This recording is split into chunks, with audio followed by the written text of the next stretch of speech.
Assalamualaikum everyone, hope you all are fine and doing good. Today we will study the last chapter, diuretics and the kidney diseases of the body fluids and the kidneys. Yahoo! Let's get started. Bismillahirrahmanirrahim. सबसे पहले हम पढ़ेंगे diuretics के बारे में कि ये diuretics हमारे होते हैं। डायूरेटिक्स हमारी वो चीज़ें होती हैं जो हमारे यूरिन आउटपुट को इंक्रीज़ करती है। इसमें हमारे पास सिर्फ इतना होता है कि हमारा जो आर्टीरियल प्रेशर डिक्रीज़ करता है और हमारा ग्लोमेरुलर फिल्ट्रेशन रेट डिक्रीज़ करता है, तो हमारे पास रेनिन की सिक्रेशन होती है। अब रेनिन जो है हमारे पास सोडियम की रीअब्जॉर्प्शन को डिक्रीज़ करता है और वाटर को ज़्यादा से ज़्यादा एक्सक्रीट आउट करता है। अब वाटर को जब हमारा एक्सक्रीट कर जाएगा तो हमारे पास जो एक्सक्रीशन है, जो यूरिन आउटपुट है वो हमारा ज़्यादा होगा और एक्स्ट्रा सेलुलर जो वॉल्यूम है वो हमारे पास कम हो जाएगा। डायूरेटिक्स का आपने सिर्फ जो है ये एक टेबल याद करना है जो कि इसकी क्लासिफिकेशन है। सबसे पहले हमारे पास यहाँ पर आता है ऑस्मोटिक डायूरेसिस। इसमें हमारे पास क्या आ जाएगा, ऑस्मोटिक मतलब वाटर के बारे में हमने पढ़ना है। अब इसका काम क्या होता है, ये इनहिबिट करता है हमारे पास वाटर को और सोल्यूट की रीअब्जॉर्प्शन को। ये डायूरेटिक्स होते हैं जो हमारे इन सारे कामों को रोकते हैं। उनका हमारे कामों को रोकना होता है ताकि हमारे पास यूरिन की फॉर्मेशन ज़्यादा हो सके। तो ये क्या करेगा, वाटर और सोल्यूट की रीअब्जॉर्प्शन को इनहिबिट करेगा, जिसकी वजह से ज़्यादा एक्सक्रीट आउट करेंगे। तो ये हम सबसे पहले पढ़ें तो इस वजह से हमारे सबसे पहले पार्ट में ये हो रहा है, यानी प्रॉक्सिमल ट्यूब्यूल में। नेक्स्ट जो हम पढ़ते हैं वो है हमारे पास लूप डायूरेटिक्स, यानी लूप से ही पता चल रहा है कि हमारे पास लूप ऑफ हेनले में ये काम हो रहा है। तो ये जो है हमारा क्या करता है, ये इनहिबिट करता है हमारे पास सोडियम पोटेशियम क्लोराइड को ट्रांसपोर्ट को। और ये आपको याद भी आ रहा है कि ये जो एक वाहिद हमारे को ट्रांसपोर्ट है जो हमने नया पढ़ा था, और ये हमने कहाँ पढ़ा था, असेंडिंग लूप में। तो ये असेंडिंग लूप में जो है उसके को ट्रांसपोर्ट को रोकता है ताकि उनकी ट्रांसपोर्ट ना हो सके। नेक्स्ट हमारे पास आ जाता है थियाजिड डायूरेटिक्स। अब ये जो है हमारे पास असेंडिंग के बाद हम जो अगला पार्ट पढ़ते हैं वो हमारे पास डिस्टल ट्यूब्यूल्स में ये काम होता है। ये वहाँ पर हमारे पास जो सोडियम क्लोराइड का जो को ट्रांसपोर्टर होते हैं उनको इनहिबिट करता है, यानी उनकी रीअब्जॉर्प्शन नहीं होने देता।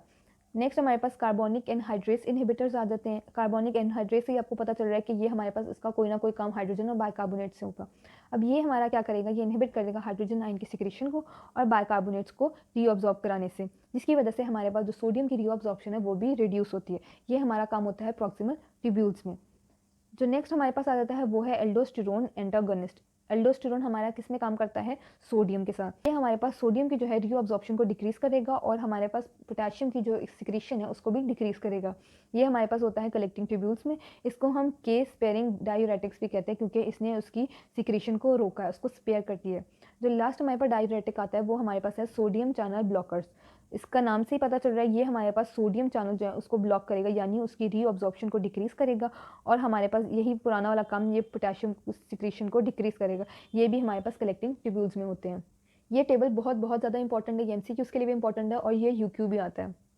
नेक्स्ट जो चीज़ आपने इस चैप्टर में पढ़नी है वो है किडनी डिजीजेस, जो कि हमारे पास 2 टाइप्स की होती हैं, एक्यूट और क्रॉनिक। एक्यूट यानी कि हमारे पास अभी ये ठीक हो सकती है कि अगर हमें ट्रीटमेंट मिले तो बंदा बच सकता है, और क्रॉनिक में बंदा गया।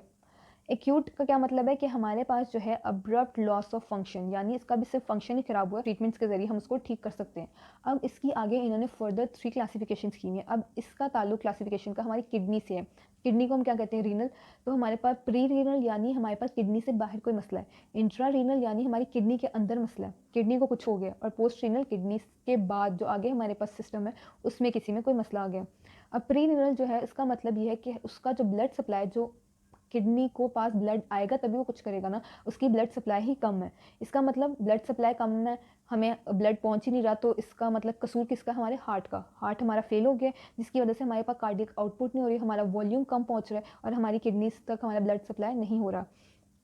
हमारे पास जो ग्लोमेरुलर फिल्ट्रेशन रेट है वो भी डिक्रीज़ करता है और यूरिन की इस वजह से आउटपुट भी डिक्रीज़ करती है। अब जो हमारे इंट्रा रीनल यानी हमारे पास किडनी में मसला है, किडनी की अबनॉर्मेलिटीज़ आ गई। ये हमारे पास 2 आ जाती हैं, ग्लोमेरुलर नेफ्राइटिस आ जाती है या फिर हमारे पास ट्यूबुलर नेक्रोसिस हो जाती है, यानी इस्कीमिया हो गया, हमारा कोई सेल खराब हो गया जिसकी वजह से उसको ऑक्सीजन या न्यूट्रिएंट सप्लाई नहीं हो रहे थे। अब जो पोस्ट रीनल है इसका मतलब हमारे पास किडनी भी ठीक है, हार्ट को भी कोई मसला नहीं, हमारा नॉर्मल ब्लड आ रहा है, आगे कुछ मसला हुआ है। और वो आगे क्या मसला है हमारे पास क्या है, यूरिनरी जो हमारा ट्रैक है उसमें ऑब्स्ट्रक्शन हो गई है, कोई पीपीटीज की या किसी स्टोन की हमारी फॉर्मेशन होगी या फिर हमारा पैसेज ही ब्लॉक हो गया, नैरो हो गया हमारे पास, जिसकी वजह से चीज़ें हमारी नहीं जा पा रही और हमारे पास जो वाटर और सोल्यूट्स हैं वो हमारे रिटेन हो जाते हैं। फर्दर आप गाइडन खोल के भी देख सकते हैं, वहाँ पर टेबल्स बने हुए कॉजेज़ के किसकी वजह से क्या कॉज होती है, तो वो वहाँ से भी आप लोग तैयार कर सकते हैं एमसीक्यूज़ के लिए। नेक्स्ट हम आ जाते हैं क्रॉनिक की तरफ। प्रोग्रेसिव लॉस ऑफ फंक्शन, यानी हमारे पास आहिस्ता आहिस्ता हमारे पास इतनी बुरी हालत तक पहुंच गया कि वो इरिवर्सिबल हो गया कि अब ट्रीटमेंट्स के जरिए भी ये ठीक नहीं हो सकता। इसमें हमारे पास वजह क्या हो सकती है? पहली वजह ये है कि हमारे पास रीनल वेस्कुलेचर हमारा इंजरी हो सकती है, यानी हमारा जो स्ट्रक्चर है हमारा, या जो उसकी जो ब्लड सप्लाई है वो हमारी ख़राब हो गई है। एथेरोस्क्लेरोसिस हो सकती है, हमारे पास किसी प्लैक की फॉर्मेशन हो जाती है, कोलेस्ट्रॉल हमारा ज़्यादा हो गया, इसकी वजह से हमारा ये डिपॉजिट हो गया। नेक्स्ट हमारे पास जो ग्लोमेरुला है वो इंजर्ड हो गया, जब ग्लोमेरुलर फिल्ट्रेशन है उसकी फॉर्मेशन नहीं हो रही, या फिर हमारे पास जो प्रोटीन्स हैं वो फिल्ट्रेट नहीं हो रहे बल्कि ये साथ जा रहे हैं हमारे फिल्ट्रेशन के। नेक्स्ट हमारे पास जो है, हमारे पास जो रीनल इंटरस्टिशियम है उसको इंजरी हो सकती है, हमारे पास बैक्टीरियल इन्फेक्शंस की वजह से होती है, यानी कि हमारे पास ब्लैडर जो है बिल्कुल सही से एम्प्टी नहीं हो सकता, हमारी ऑब्स्ट्रक्शन हो गई है।